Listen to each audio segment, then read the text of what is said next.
spent a bunch of time cleaning or tidying a space only to have it still like feel kind of cluttered? It's like so discouraging, and I totally get it. I've had and sometimes still have spaces like that. Luckily, I've got a little cheat sheet of some common culprits that might be making your space feel cluttered that you hadn't thought of, and I'm gonna break them all down for you right now.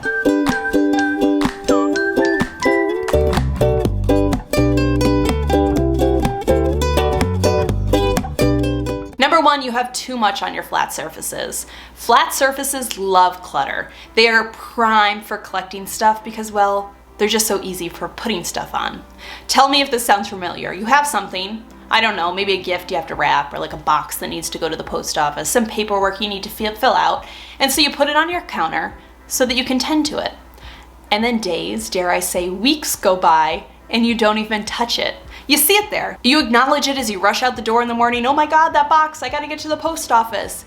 And then it continues to sit there and sit there and sit there. My best tip to combat the flat surface clutter is to attend to your flat surfaces daily, which I know might sound a little extreme, but trust me, if you do it every day, it's actually less than a minute or two because the clutter remains minimal.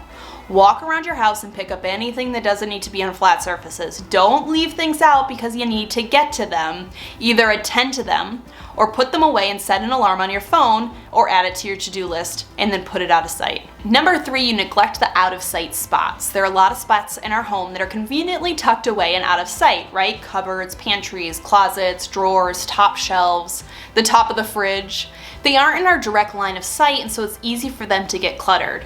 And sure, you can close the doors and not see them, but every time you need to go to your closet or get something from your pantry, you're gonna see the mess, and it's going to make you feel like your space is cluttered, even if it's out of sight sometimes. So keeping even the out of sight spots controlled will help you feel like your home is more organized, tidy, and clutter-free. So let's take a look at an example in my own home right now. This is the cabinet in our kitchen where we keep some of our basic health and wellness stuff. I keep them in these clear top bins, but it's just honestly not really been working out because I'm constantly having to pull them down, sort through them all, and then I can't open the bin when they're in the cabinet, so nothing ends up back in the bin, and it's just not that practical. I want to get this area taken care of, so I thought we could declutter it together. Today's video is sponsored by Behr and Walmart, and they are the perfect partners to tackle this mess. This is such a great time to clear the clutter and stock up for your over-the-counter storage space with all of your favorite Behr products. The first thing I do whenever I'm organizing my over-the-counter products and first aid stuff is I always check my expiration dates. It's easy for products to sit around for a few years and you don't even realize it, so make sure to get rid of the old stuff and then replace it with new product. I especially love doing this before the new year to start my year off fresh.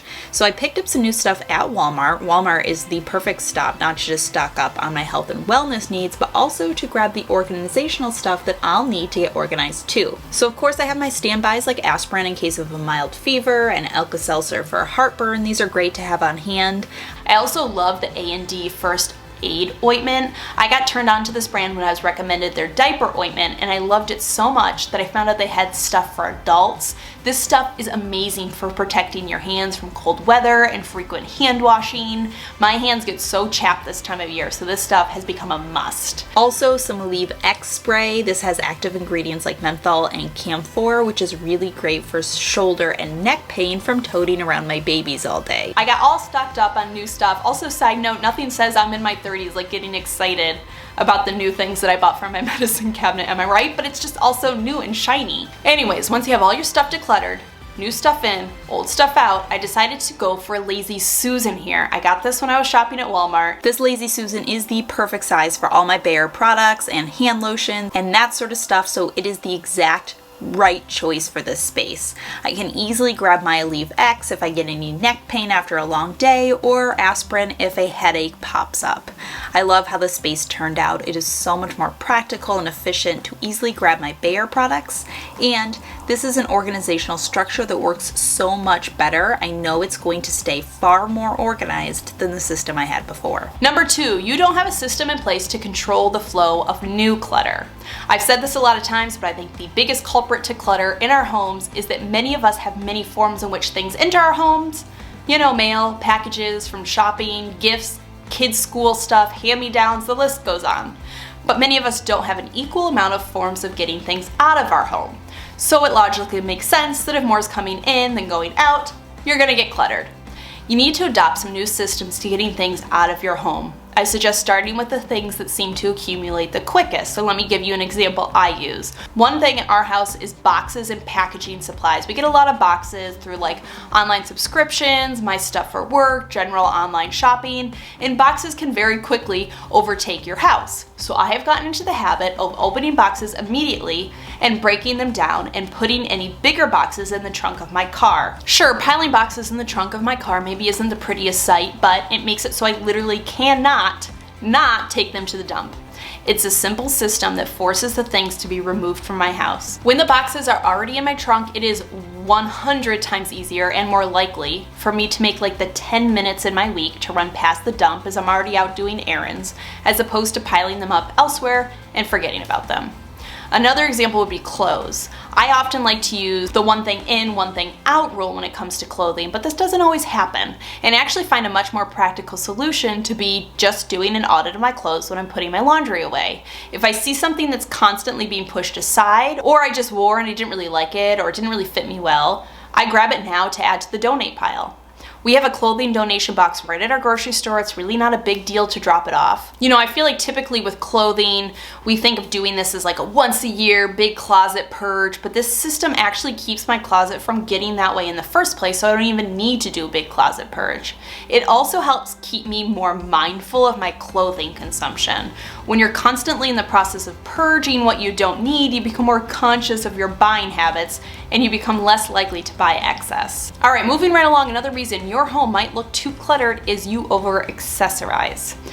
It can be easy to end up with a lot of little decor pieces that accumulate over time and eventually just end up over-cluttering a space. Now listen, I'm not a minimalist by any stretch of the imagination when it comes to decor in my house. I like art and books and stuff on my walls, but that doesn't mean you can't take an audit of your stuff and make sure that you're not over-cluttered. When decluttering decor related things, I love to use the quote by William Morris where he says, "Have nothing in your home that you do not know to be useful or believe to be beautiful." When auditing a space, ask yourself, is it useful? Does this item provide value? Is it beautiful? Does this item bring you joy? Do you find beauty in it? Or is it just some cheap little knockoff thing you got at Home Goods and you bought it because it was on sale? Next reason your home still might look cluttered is you got too many cords and wires. I hate wires. They are completely unavoidable, unfortunately, in 2021, but I feel like sometimes they're taking over. You gotta have them everywhere to charge up everything, and then you have excess cords hanging around that's going to make your space look messy and cluttered. But luckily, there are a lot of great little tricks you can use to hide them. You can use cord covers for wires that may be hanging, opt for cord clips or bundlers on places like desks to pull wires together and out of sight, and use clips on your nightstand to keep your cords where you need them without them being in a big messy pile. Next reason is you don't have control over paper in your house. If you feel like paper is sometimes overtaking your life, you're not alone. And it honestly feels surprising that in this day and age, when like so much is digital, we still have paper everywhere, but it happens. But in general, you want to create some type of system to control this paper in your house so it doesn't take over. Get good about immediately recycling your junk mail or papers you don't need. Most of us don't need to hold on to 90% of the papers that we have, but we keep them just in case, right? Think about like takeout menus or instruction manuals to appliances you own. All of these things are online nowadays, so you can get rid of them. They're just in your house taking up space. Also consider opting for paperless statements from banks and credit cards and digital receipts when you can. Next, you don't have control over clothing in your life. Another really common item easily cluttering up your space is excess clothing. Listen, laundry is hard enough as it is. You feel like you're doing laundry literally every day and yet somehow there's still more. I don't know, we only wear one outfit a day. How does this happen? I'm not sure. But this is how we end up with the never-ending piles of laundry. The clean laundry is on the chair in your bedroom. You swear you're gonna put it away tonight.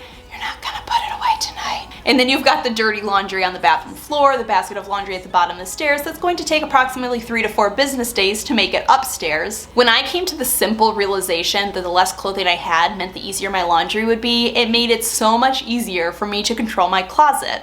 Now, I have a really great closet decluttering video, I'll link it down below, but my favorite rule of thumb when it comes to closets is aim to have your closet be 80% made up of what you wear every day. It can be really easy for our closets to end up being lots of these just in case pieces, right? You know, the 15 fancy dresses even though we go out to fancy events like once a year, or the 10 pairs of high heels even though we wear sneakers and sandals 90% of the time. Getting control of any excess in your closet can be really helpful when it comes to excess clutter in your home. All right, my friends, those are my 7 reasons your home still feels cluttered and some tips on how to combat it. I hope this helps you get organized and decluttered for the new year. As always, thank you so much for stopping by and watching. I hope you're having a fantastic day, and I'll see you all in my next video.